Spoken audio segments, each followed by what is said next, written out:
अनेक जगह पे हमने बूस्टिंग स्टेशन बनाने का काम किया है, चेपातन के अंदर, चेदेवा के अंदर।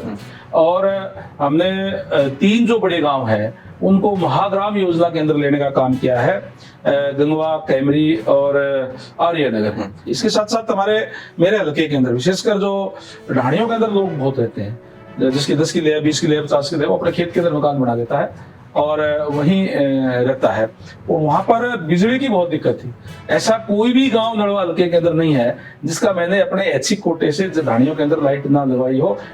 बहुत ही जबरदस्त बदलाव हुआ है, विशेषकर प्रजातंत्र है और लोगों के अंदर जागरूकता भी आई है। लोग पहले तो समझते थे कि बड़ा दबदबा या जो एहसान जो करते थे, जो राजनीतिज्ञ है वो भी, लोगों को आज पता है, अवेयरनेस है उनके अंदर कि हम लोग जो चुन करके भेजते हैं हमारे प्रतिनिधि के रूप में। इसलिए आज अगर कोई जनता के साथ कोई जुड़ के रहता है, लोग उसको पसंद करते हैं।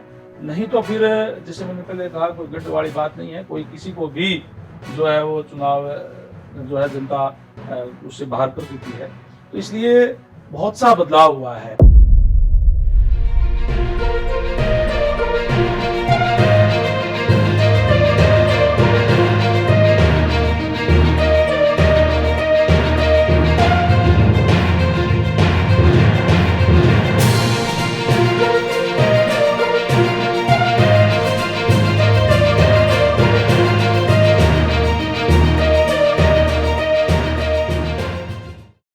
नमस्कार, स्वागत है आपका राजनीति.com में। मैं हूं आपके साथ केशव कुमार। आज मुलाकातों की इस कड़ी में हम मुखातिब कराने पहुंचे हैं आपको एक ऐसे राजनेता के साथ जो कि हरियाणा की राजनीति में अपनी दमदार पैठ रखते हैं। ऐसे राजनेता जिनके पास राजनीति का भी और संगठन का भी, पार्टियों में काम करने का भी लंबा चौड़ा अनुभव है। ऐसे राजनेता जो जब बोलते हैं तो विरोधी विपक्षी चुप हो जाते हैं। ऐसे राजनेता जिनके बारे में उनके हलके के लोग कहते हैं कि नेता कम लगता है, समाज सेवी ज्यादा लगता है। हम आपकी मुलाकात कराते हैं हरियाणा विधानसभा में डिप्टी स्पीकर रणवीर गंगवा जी के साथ। बहुत स्वागत है सर आपका हमारे इस खास कार्यक्रम में, हमारे सबसे पहला सवाल, सबसे बुनियादी सवाल, जिन सपनों को, जिन विजन्स को लेकर चलते हैं 2019 में चुनाव लड़ने से पहले कि अपने हलके के लिए, प्रदेश के लिए ये करूंगा, ये चीजें करूंगा, ये विजन है, गंगवा साहब अपने ही खुद के रिपोर्ट कार्ड में खुद को कितने अंक देते हैं उन विजन्स पर? देखिए, जहां तक अंक देने की बात है, ये प्रजातंत्र है और प्रजातंत्र में अपने आप को नंबर देने का कोई अधिकार नहीं होता। हर 5 साल बाद में हमारी एसीआर लिखने का काम जो है वो हल्के की जनता करती है। ये तो जनता तय करेगी कि कितना नंबर वो देती है। लेकिन मैं ये कह सकता हूँ कि हमने जो प्रयास मेरा जो रहा कि जो हल्के की जो मूलभूत ज़रूरियात है, जो दिक्कत और परेशानियां हैं, उनको मैं दूर कर पाऊँ, उस दिशा में मैंने अनेक कदम उठाने का काम जो है वो किया है। अगर मैं मेरे हल्के की बात करूँ, नलवा क्षेत्र की जी, तो नलवा 2 क्षेत्र में बटा हुआ है, नलवा शहरी और नलवा ग्रामीण। और परिश्रम के बाद में ये नया ही हल्का बना था और इसमें अनेक तरीके की समस्याएं, विशेषकर क्योंकि जो नलवा शहरी है वो भी काफ़ी जो आउटर कॉलोनियां हैं, जो निगम के अंदर जिसको हम अवैध कॉलोनी कहते हैं, वो मिला करके उनको वैध करके और फिर ये बनाया गया था, जिसमें मूलभूत जो ज़रूरियात है, जो खासकर जो पानी की, सड़कों की, सीवर की, ये अनेक दिक्कत परेशानियाँ थी और उस दिशा के अंदर हमने अनेक कदम उठाने का काम किया है। अगर मैं नलवा शहरी की बात करूं तो हमने 10 करोड़ का जो वाटर टैंक आज़ाद नगर का जो एरिया हमारा गंगवा रोड का, उस पे ऊपर बनाने का काम किया। 4.5 करोड़ का हमने अलग से पटेल नगर के अंदर है, वहाँ जो वाटर वर्क्स है, वहाँ वाटर टैंक नया बनाने का काम किया। जल जीवन मिशन के तहत और शहर के अंदर अमृत योजना के तहत हमने नई पाइपलाइन बिछाने का काम किया। आज मैं कह सकता हूं कि नलवा हल्के के शहरी क्षेत्र के अंदर कहीं भी कोई पीने के पानी की दिक्कत, कोई परेशानी जो है वो नहीं है, वो हम पूरा करवा पाया। इसके साथ साथ जो लोगों की बड़ी डिमांड थी कि कैमरी रोड है वो ओवरब्रिज वहाँ बनना चाहिए, साउथ बाईपास पर ओवरब्रिज बनना चाहिए, हमने साउथ बाईपास पर ओवरब्रिज बनाने का काम किया। कैमरी रोड पर मैं कह सकता हूँ कि शहर का सुंदर जो वो ओवरब्रिज है वो और वो बनाने का काम किया और आरयूबी भी बनाने का काम हमने जो है वहाँ किया है।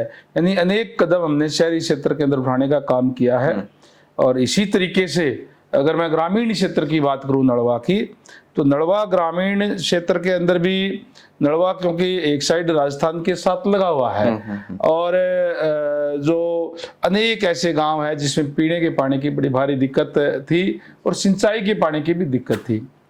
जहाँ तक पीने के पानी की बात की है, आज मैं ये कह सकता हूँ आपके चैनल के माध्यम से कि पूरे के पूरे जो चम्बल पंचायतें हैं 54, ऐसा कोई भी गांव नहीं है जिसमें 1 करोड़ रुपए से लेकर के 5 करोड़ रुपए तक के जल जीवन मिशन के तहत जो है वो पीने के पानी का काम जो है वो ना चल रहा हो। हमारा चुनाव के अंदर वायदा था हर घर में नल और नल में स्वच्छ जल। उसी के तहत हमने हर जगह पे नए वाटर वर्क्स बनाने का भी काम किया है जहाँ जरूरत थी। हरिकोट गांव के अंदर हमने नया वाटर वर्क्स बनाने का काम किया, आज तक वाटर वर्क्स था ही नहीं। अनेक जगह पे हमने बूस्टिंग स्टेशन बनाने का काम किया है, चाहे पातन के अंदर चाहे देवा के अंदर।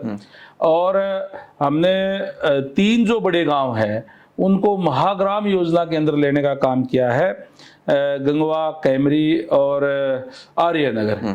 और जिसमें गंगवा गांव जो मेरा अपना गांव है उसका अभी एस्टिमेट पास भी हो गया है, अप्रूवल मिल गई है। 70 करोड़ रुपए की लागत से शहरी तर्ज के ऊपर उसके अंदर जो है कार्य होंगे, चाहे सीवर की बात है, चाहे पानी की बात है, चाहे लाइटों की बात है, ये तमाम काम जो है वहाँ पे अब होने जा रहे हैं। इसी तरीके से हमने जैसे मैंने पहले कहा कि जल जीवन मिशन के तहत हमने हर एक गांव के अंदर जहां पीने की जो पुरानी पाइपलाइनें थी वो हमने नई बिछाने का काम किया है।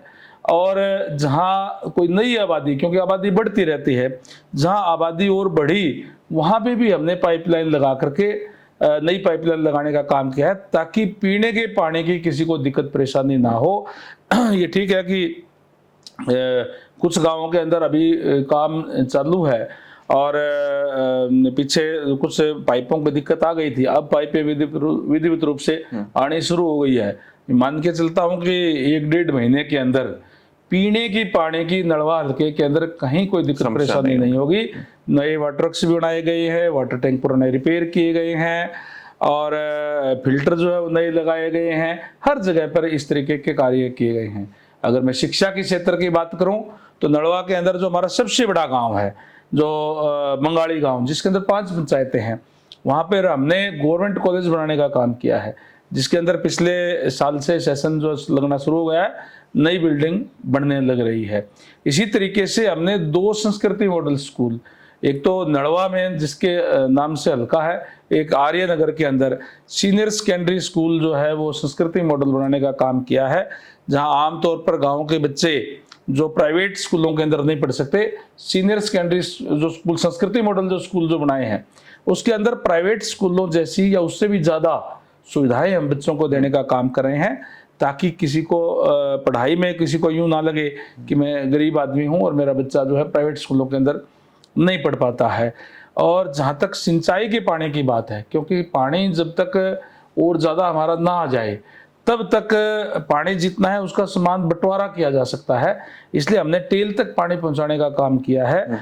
और रेनी सीजन के अंदर हमने अभी न्यू सिवानी फीडर जो बनाई है, जिससे लगातार 4 महीने तक जो है वो जो लोगों की बहुत पुरानी डिमांड थी कि हमारे कम से कम महीने में 2 बार पानी आना चाहिए, तो उस रेनी सीजन के अंदर हमने वहाँ पानी पीने जो सिंचाई का पानी है वो भी 2 बार देने का काम किया है। परमात्मा की कृपा से अच्छी बरसात हुई है और ये दुखद बात भी है कि कई जगह पे बाढ़ आई है, उसमें दिक्कत परेशानी लोगों को ही है। लेकिन इससे अब रेनी सीजन के अंदर फिर हमारे हल्के के अंदर जो है लगातार मैं समझता हूँ कि 3-4 महीने तक पूरा पानी जो चलेगा, जिससे लोगों को अपनी फसलों के में पानी लगाने के लिए कोई दिक्कत परेशानी नहीं होगी। यानी कि विकास कार्यों की कड़ी में एक संतुष्ट स्थिति में आप हैं, आपको लगता है कि आपने काफी काम हल्के में कराए। मैं धन्यवाद करूंगा माननीय मुख्यमंत्री महोदय का कि जब भी उनको कोई काम हम देते हैं वो प्राथमिकता के आधार पर करते हैं। अभी बाकी रोड मंजूर हो गई है सिवाय एक रोड के जिसमें दिक्कत परेशानी भी है, जो हमें हिसार तोशाम रोड कहते हैं, उसके लिए भी हमने एस्टिमेट भेज दिया है, वो भी जल्दी पास होकर के आ जाएगा। बाकी रोड भी जहाँ जहाँ जरूरत थी हमने उसके कर दिया। हमने 25 किलोमीटर खेतों के रास्ते भी पक्के करने का काम किया है खेत कल्याण के तहत। जिसके अंदर जो खेतों के रास्ते हैं, जिसमें ट्रैक्टर आता है, कोई बैलगाड़ी आती है, वो भी लोगों को ज़्यादा सुविधाएं मिले, इसके लिए उसको काम करने का काम किया है। इसके साथ साथ मेरे हलके के अंदर विशेषकर जो ढाणियों के अंदर लोग बहुत रहते हैं, जिसके 10 किले है, 20 किले है, 50 किले है, वो अपने खेत के अंदर मकान बना देता है और वहीं रहता है। और वहाँ पर बिजली की बहुत दिक्कत थी। ऐसा कोई भी गांव नड़वा हल्के के अंदर नहीं है जिसका मैंने अपने ऐच्छिक कोटे से ढाणियों के अंदर लाइट ना लगवाई हो, क्योंकि कोई भी अगर छोटा जमींदार है, 2 किले का, 5 किले का जमींदार है, और उसको 4 लाख रुपए की ढाणी बिजली कनेक्शन के भरने पड़ जाएं, तो उसके लिए तो असंभव है, बड़ी भारी दिक्कत होती है। और आज भी अगर किसी के नहीं बच्चों का अगर लाइट नहीं है तो उसके बच्चे पिछड़ जाते हैं।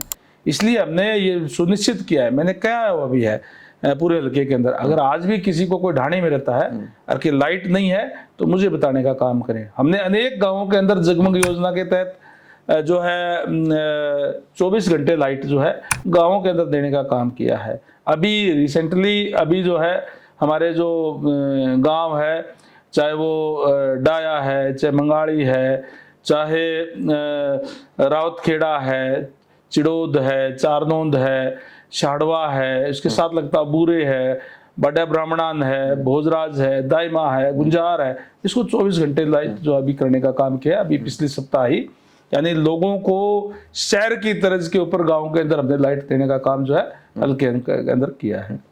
मेरा अगला सवाल आपसे ये है कि अगर मैं गलत नहीं हूं तो सन 2000 के आसपास ही आपने पंचायत का चुनाव लड़ा सबसे पहले। ये राजनीति में आने की प्रेरणा, उसके पीछे का मोटिव किस तरीके से रहा, कैसे ये बातें आई कि राजनीति में आना चाहिए? आपने बिल्कुल सही कहा कि मैंने 2000 के अंदर जिला परिषद का चुनाव लड़ा था और जिला परिषद के अंदर वो चुनाव मैंने जीता, लोगों ने अच्छे वोट दिए और वोट देने के बाद में मैंने Indian National Lokdal party join की थी जो उस टाइम सत्ता में थी जी। और उसके बाद में मैंने वहाँ काम किया। मैं वहाँ बैकवर्ड सेल का भी जिले का प्रधान रहा। उसके बाद में 2008 के अंदर मैं जनरल बॉडी का भी जिला प्रधान रहा और 2005 के अंदर, क्योंकि 2000 से 2005 तक था, 5 के अंदर फिर मैंने दोबारा जिला परिषद का चुनाव लड़ा जब चेयरमैन बने आप। हाँ, उस टाइम में सरकार नहीं थी हमारी, लेकिन कांग्रेस के 2 गुट हो गए थे। हुड्डा साहब को चीफ मिनिस्टर बना दिया था और चौधरी भजनलाल जी भी दावेदार थे उस टाइम पे, तो हमने एक गुट के साथ मिल करके, मैं चेयरमैन ही क्योंकि एससी रिजर्व थी, मैं वाइस चेयरमैन उसमें रहा जी जी। 2005 से लेकर 10 तक। 2009 में मुझे पार्टी ने टिकट दिया एमएलए का, वो एमएलए का चुनाव मैं लूज कर गया था क्योंकि एमएलए का चुनाव भी मैं वहाँ से लड़ता था जहाँ चौधरी भजनलाल का परिवार लड़ता रहा है, जिस्मा जी, संपत सिंह जी ने, और मैंने चुनाव वहाँ से लड़ा था। 2010 तक वाइस चेयरमैन था, 2010 से लेकर के 2014 तक मैं राज्यसभा में रहा और उसमें क्योंकि टर्म 16 तक थी, लेकिन मुझे पार्टी ने आदेश दिया कि आपको 14 में जो चुनाव आ गया था, चुनाव आपको ही लड़ना है, तो मैंने फिर से चुनाव लड़ा, जिसमें जो चंद्रमोहन डिप्टी सीएम भी रहे, सीएम साहब के बेटे हैं वो, और प्रोफेसर संपत सिंह ने चुनाव लड़ा और वो मैं चुनाव जीता और सेकंड जो है चंद्रमोहन जी रहे थे, थर्ड प्रोफेसर संपत सिंह रहे थे। तो इस तरीके से राजनीति की एक शुरुआत हुई। लेकिन 2018 विधानसभा से राज्यसभा जाते हैं, आप राज्यसभा से वापस विधानसभा है। देखिए, मैं संगठन का आदमी रहा हूं, मैंने संगठन में एक काम किया और पार्टी तय करती है कि किससे का क्या काम लेना है। और मैंने जैसे पहले कहा कि मेरा जो चुनाव क्षेत्र है वो ऐसा चुनाव क्षेत्र था जिसमें कहीं जब, क्योंकि आज तो चौधरी कुलदीप बिश्नोई जी हमारे साथ ही हैं, वो उनको अपना चुनाव क्षेत्र मानते थे और पार्टी ने कहा कि आपके बगैर कोई यहाँ जीत नहीं पाएगा, तो आपको आदेश है कि पार्टी ने चुनाव लड़ना है। मैंने राज्यसभा से रिजाइन दे दिया 2 साल पहले और चुनाव लड़ा और नड़वा हल्के की जनता ने मुझे जिताने का काम किया और मैं तो एक आम जमींदार फैमिली से था और मतलब जो बड़े बड़े जो लोग हैं जिनके बड़े नाम राजनीति के अंदर थे, उनके सामने में चुनाव लड़ करके, ये क्योंकि जनता जनार्दन है। जनता कोई भी प्रजातंत्र के अंदर कोई किसी का गढ़ नहीं होता, कोई क्लेम यूं नहीं कर सकता कि यहाँ से तो मैं ही जीतूंगा। जो ये काम जनता तय करती है और जनता ने मुझे, एक आम आदमी को, बड़े बड़े जो लीडर थे, बड़े बड़े घराने थे, उनके सामने भी जो है जिताने का काम किया। सर, एक 2000 का दौर था। उस समय टेलीकम्युनिकेशन बहुत ज्यादा अच्छा नहीं था, ट्रांसपोर्टेशन बहुत ज्यादा अच्छा नहीं था, वैज्ञानिकी कनेक्टिविटी इतनी अच्छी नहीं थी। एक आज का दौर है जब हम 2023 में बैठ करके बातें कर रहे हैं। आपने दोनों ही दौरों को अपने नजरों के सामने से गुजरता हुआ देखा है। अगर मैं राजनीति के परिप्रेक्ष्य में बात करूं, कितनी बदली है स्टाइल ऑफ पॉलिटिक्स इस 1.5-2 दशक के अंदर? बहुत ही जबरदस्त बदलाव हुआ है। विशेषकर प्रजातंत्र है और लोगों के अंदर जागरूकता भी आई है। लोग पहले तो समझते थे कि बड़ा दबदबा या जो एहसान जो करते थे जो राजनीतिज्ञ है वो भी, लोगों को आज पता है, अवेयरनेस है उनके अंदर कि हम लोग जो चुन करके भेजते हैं हमारे प्रतिनिधि के रूप में। इसलिए आज अगर कोई जनता के साथ कोई जुड़ के रहता है, लोग उसको पसंद करते हैं।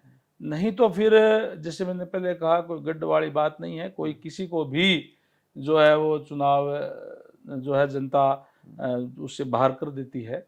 तो इसलिए बहुत सा बदलाव हुआ है काम करने के तरीके में भी, ट्रांसपेरेंसी का भी। एक समय वो था कि उस टाइम में जो चाहे सरकारी नौकरी की बात है, केवल और केवल सिफारिश से या पैसे के दम पे लगती थी, या कोई 8-10 लोग जो है, अगर एक गरीब आदमी किसका इंटरव्यू आ जाता था तो 10-10 लोगों को गांव से बैठा करके और ले जाते थे, जो जो जो पहुंच वाले लोग थे उनको, और फिर सिफारिश करके कहीं नौकरी मिल पाती थी या पंचायत नहीं, जाती थी पूरी, या नहीं या नहीं भी मिल पाती थी। लेकिन आज क्योंकि ट्रांसपेरेंसी का जमाना है, और मैं इसके लिए मैं आदरणीय मनोहर लाल जी का धन्यवाद भी करूंगा कि जिन्होंने एक युवाओं के अंदर एक विश्वास पैदा करने का काम किया है। अगर आप अच्छा पढ़ोगे तो निश्चित रूप से अपनी पढ़ाई के दम पे आप सरकारी सेवाओं के अंदर अपना स्थान बढ़ा सकते हैं।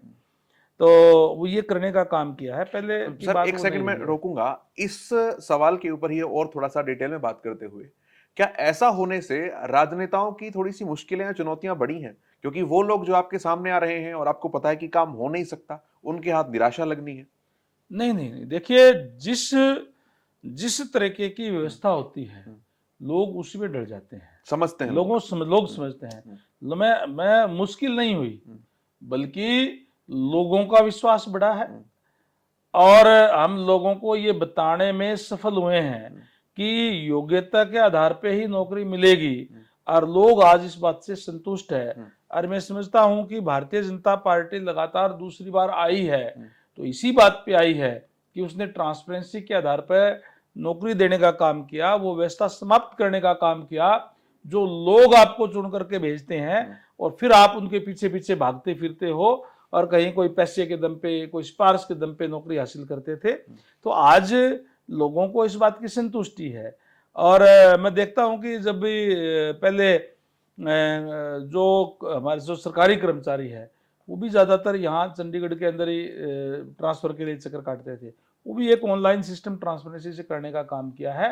तो बहुत ही एक अच्छे कदम उठाने का काम किया है। इसके साथ साथ जो ई टेंडरिंग करने का काम किया है, कहीं भी जो एसडीओ, एक्शन, एससी मिल करके बड़े बड़े पता नहीं क्या क्या होता था, उन चीज़ों को समाप्त करते हुए आप ई टेंडरिंग के माध्यम से आप घर बैठे अपना टेंडर भर सकते हैं, लोएस्ट को मिलेगा, सारा उस सबके सामने है।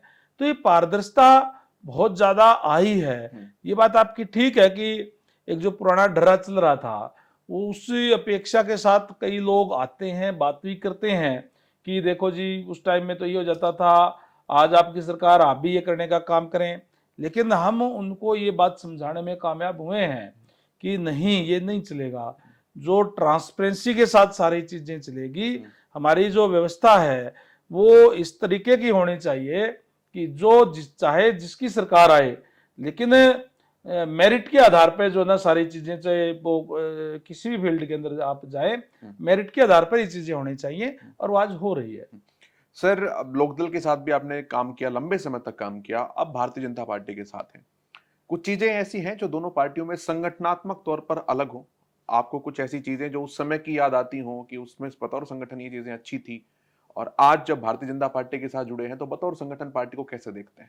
देखिए, अपनी अपनी पार्टी का एक अपना अपना सिस्टम होता है, अलग अलग सिस्टम होता है। लोकल पार्टी के अंदर एक अपने अलग तरीके का सिस्टम था और यहाँ एक बहुत बड़ा सिस्टम है। लोकदल पार्टी जो है वो एक तरीके से रीजनल पार्टी जो है वो केवल परिवार के इर्द गिर्द ही घूमती है, केवल और केवल, चाहे बड़े हैं चाहे छोटे हैं चाहे कोई भी है। और यहाँ पे जो एक अलग तरीके का है, यहाँ पे अपने संगठन, अपने कार्य के बलबूते पे छोटा सा कार्यकर्ता नीचे से कितने ऊपर जा सकता है, अब उस पर डिपेंड करता है कि वो किस मेहनत से, किस लगन से अपना कार्य करता है। अगर अच्छा कार्य करके किसी भी स्तर पर इस जो पार्टी के अंदर जा सकता है।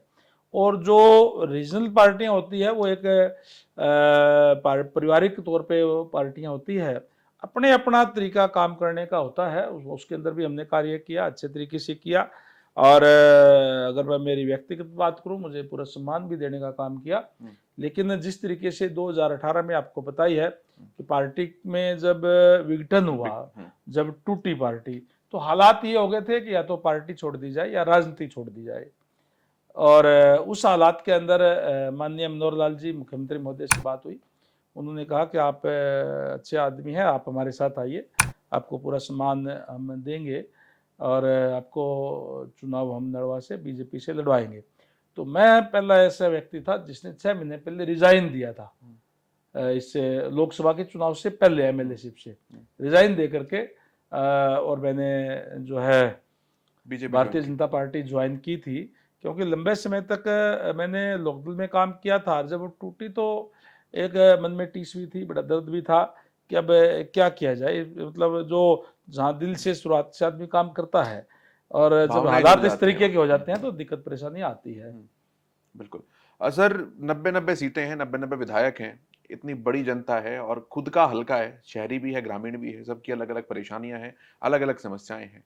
इतनी सब चीजों को कैसे संभालते हैं और अपने हल्के के लोगों के साथ कनेक्टिविटी अच्छी मजबूत बनी रहे, ये कैसे सुनिश्चित करते हैं? देखिए, मैं हल्के के लोगों की बात तो मैं जैसे बताऊं कि जो नड़वा हल्का के लोग हैं, मैं ये मान करके चलता हूँ मेरा उनका नाता कोई पॉलिटिशियन और आम जनता का नहीं है, बल्कि एक पारिवारिक सा नाता है। मैंने 3 चुनाव वहाँ से लड़ने का काम किया। 2 बार लगातार मैं जो नड़वा हल्के के अंदर जो गांव आते हैं वहाँ से मैं जिला पार्षद भी रहा हूँ, वाइस चेयरमैन भी रहा हूँ। और जब राज्यसभा के अंदर था तो भी उन लोगों के बीच में मैंने कार्य करने का काम किया। मेरा चुनाव की बात हो और चाहे कार्य क्षेत्र की बात हो, हमारे जो वर्कर है पार्टी के वो सारे मिल करके हम करते हैं। और मैं समझता हूं कि मेरा सौभाग्य है कि मैं नड़वा से चुनाव लड़ता हूं और वहां के लोग जो हैं वो अपना चुनाव मान करके इतनी बड़ी जिम्मेदारियां चुनाव लड़ते हैं। बड़ी जिम्मेदारियां होने के बाद भी समय दे पाते हैं पूरा हल्के के अंदर आप? देखिए, समय तो निकालना पड़ता है, वो अलग अलग शेड्यूल बंटा हुआ है। मैं आमतौर पे शुक्रवार, शनिवार, इतवार और सोमवार 4 दिन जो है वहाँ रहता हूँ हल्के के अंदर भी, और लोगों की समस्याएं भी सुनता हूँ, या कोई दूसरे हल्कों के अंदर भी जाना पड़े तो इन 4 दिनों के अंदर जाता हूँ। 3 दिन मैं आमतौर पे चंडीगढ़ का मेरा शेड्यूल बनाया हुआ है, ताकि हल्के की जो समस्याएं हैं, जो चीज़ें हैं, जो चंडीगढ़ से जो कार्य करवाना है वो यहाँ रह करके हम करवाने का काम करते हैं। तो इस तरीके से शेड्यूल जो है वो बटा हुआ है और मैं समझता हूँ कि ठीक तरीके से हम मैनेज कर लेते हैं। सर, कुछ पॉलिटिशियंस ऐसे होते हैं जिनको देखते ही अपने आप सामने वाले के अंदर एनर्जी आ जाती है। आपकी इस बैटरी जो चार्ज रहती है आपकी, हमेशा एनर्जेटिक मूड में रहते हैं, इसका राज क्या है? देखिए, लोगों का प्यार है प्रजातंत्र के अंदर। तो आप को देखो, जो जिम्मेवारी मिली है और उस जिम्मेवारी को आपको निभाना होता है, और वो बगैर चार्ज रहे हुए आप उस जिम्मेवारी को निभा ही नहीं सकते। जिस दिन आपको यूं लगे नहीं, बोझ लगने लगे, तो फिर उस दिन से मैं समझता हूं कि आपको राजनीति छोड़ देनी चाहिए। जब तक आप काम कर पाते हैं पूर्ण अच्छी तरीके से लोगों के, क्योंकि प्रजातंत्र के अंदर लोग आपको पूरी उम्मीद से, अपेक्षा से आपको चुन करके भेजते हैं। और जब आप लोगों का इतने जो 2 लाख लोग जब आपको चुन करके भेजते हैं, उन लोगों के जो ताकत होती है वो आपके साथ होती है। आपको उनमें से चुने हुए आप लोग होते हैं, तो स्वाभाविक है कि लोगों का आशीर्वाद आप में जो एनर्जी का काम करता है। सर आजकल बड़े तबके में युवा जो है वो भी राजनीति के साथ जुड़ रहे हैं। कोई पारंपरिक ढर्रे को छोड़कर, बड़े बड़े प्रोफेशंस को छोड़कर, नौकरियों को छोड़कर राजनीति के साथ युवा बड़ी मात्रा में अपना रुझान दिखा रहे हैं। लेकिन ये जो सोशल मीडिया का दौर आया है, कुछ जगह से फीडबैक ऐसा देखने को सुनने को मिला कि सोशल मीडिया के इस दौर ने इन नौजवानों को दिखाने की चाह में तो आगे बढ़ा दिया, लेकिन ग्रास रूट पॉलिटिक्स जो होती है, जनता के साथ सीधा जुड़ाव, उसमें बहुत ज्यादा गंभीरता नहीं है। आप सहमत हैं इस बात से, और क्या आपके सुझाव हैं ऐसे युवाओं के लिए? देखिए, बिल्कुल आपने ठीक कहा, इसमें कोई दो राय नहीं कि आदमी का आज सोशल मीडिया का ज़माना है, मीडिया का ज़माना है, और मीडिया और सोशल मीडिया के माध्यम से जब आपका नाम लोगों के अंदर जाता है तो एक नाम से आपकी पहचान हो सकती है। लेकिन जो जुड़ाव की बात आपने कही, वो केवल लोगों के अंदर जाने से आपका हो सकता है। जुड़ाव जो है केवल और केवल सोशल मीडिया से नहीं हो सकता, आपका प्रचार हो सकता है सोशल मीडिया से। तो आज का, क्योंकि प्रचार का ज़माना है, सोशल मीडिया का ज़माना है, वो भी ज़रूरी है। लेकिन इसके साथ साथ आप लोगों में जाकर के आपका विजन क्या है, आप करना क्या चाहते हैं, किस तरीके से आप राजनीति में आना चाहते हैं, क्या आपका विजन है, क्या आप करने जा रहे हैं, ये आप जब लोगों में जाकर के बताएंगे, आपके विचार लोग सुनेंगे, तब आप लोगों से जो जुड़ाव होगा। मैं जैसे आपने कहा कि आप क्या कहना चाहेंगे, मैं सभी जो नवयुवक है, विशेषकर जो राजनीति में आना चाहते हैं, राजनीति एक जन सेवा का माध्यम है। निश्चित तौर पर आप कई लोग जो है वो अपने सोशल सर्विस करते हैं, संगठन बना करके, अलग अलग अपनी सोसाइटीज बना करके, एनजीओ बना करके। इसी तरीके से राजनीति की भी मैं समझता हूँ कि एक बहुत अच्छा माध्यम है कि आप लोगों की सेवा कर सकते हैं, और उसके लिए आपको लोगों से जुड़ना बहुत जरूरी है। उनके सुख दुख में जहां शामिल आज होना। की टेक्निक का आप उपयोग करें, उसके साथ साथ लोगों के साथ जाकर के कनेक्टिविटी करने का काम करें। गांव के अंदर जो चाहे युवा है, चाहे बुजुर्ग है, उनसे बैठ करके बातचीत भी करें। बहुत सी चीजें आपको लोगों से सीखने को मिलती है। जब हम लोगों के अंदर जाते हैं तो हर तरीके की चीजें जो लोग आपको सिखाने का काम करते हैं, वो तमाम चीजें और अच्छी चीजें लेकर के आप एक विजन के साथ आगे बढ़ते हैं, तो निश्चित रूप से आपको सफलता मिलती है। एक आखिरी सवाल है सर, आने वाला समय चुनावों का समय है, लोकसभा के चुनाव भी हैं, विधानसभा के चुनाव भी हैं। कैसे देखते हैं इन हालातों में पार्टी की स्थिति को? देखिए, आज के हालात के अंदर मैं समझता हूं कि जहां तक पहले लोकसभा के चुनाव आएंगे, और लोकसभा के चुनाव के अंदर आज भी देश के सामने आदरणीय नरेंद्र भाई मोदी जी जिस तरीके से कार्य कर रहे हैं, उनका विकल्प आज कोई और नहीं है। मैं समझता हूं कि जिस तरीके से हमने पीछे 10 की 10 सीटें लोकसभा की जीती थी, अब भी हम 10 की 10 सीटें लोकसभा की जीतने जा रहे हैं। और उसके बाद जो है विधानसभा के चुनाव आएंगे। विधानसभा के चुनाव के अंदर भी जिस ट्रांसपेरेंसी के साथ आदरणीय मनोहर लाल जी के नेतृत्व में कार्य हुए हैं, मैं समझता हूं कि लोगों का विश्वास हमने बढ़ाने का काम भी किया है, और लोग फिर से भारतीय जनता पार्टी को मौका विधानसभा के अंदर भी जो है वो देंगे। निश्चित तौर पर हमें पूरा विश्वास है, क्योंकि विकल्प आपको चाहिए। विकल्प के तौर पर आज जो मुख्य विपक्षी पार्टी है कांग्रेस, अलग अलग गुटों में बटी हुई है। एक जो है भूपेंद्र सिंह हुड्डा जी का गुट है, कहीं शैलजा जी का गुट है, कहीं किरण चौधरी का है, कहीं सुरजेवाला जी का है। और मैं समझता हूं कि इनसे लड़ने की भारतीय जनता पार्टी को जरूरत नहीं है। आपस में एक दूसरे को निपटाने का काम करेंगे, और निश्चित तौर पर जिस विश्वास के साथ हम कार्य कर रहे हैं, प्रदेश की जनता तीसरी बार फिर से भारतीय जनता पार्टी की सरकार 2024 में हरियाणा प्रदेश के अंदर बनाएगी। बहुत शुक्रिया सर, आपने अपने बिजनेस शेड्यूल में से हमें कीमती समय दिया। बहुत धन्यवाद आपका। नमस्कार। Thank you very much. मैं नया राजनीति.com के नाम से जो डिजिटल चैनल बना है, मैं उनको बहुत बहुत शुभकामनाएं देता हूं। आज मीडिया, सोशल मीडिया का ज़माना है, और मैं समझता हूं कि राजनीति.com निर्भीक और निष्पक्ष तरीके से जनता की भावनाएं सार्वजनिक करने का काम करेंगे, सरकार के संज्ञान में भी लाने का काम करेंगे, प्रशासन के सामने भी लाने का काम करेंगे, और लोगों की उम्मीदों पर खरा उतरने का काम करेंगे। मैं राजनीतिक.com को बहुत बहुत बधाई, शुभकामनाएं देता हूं।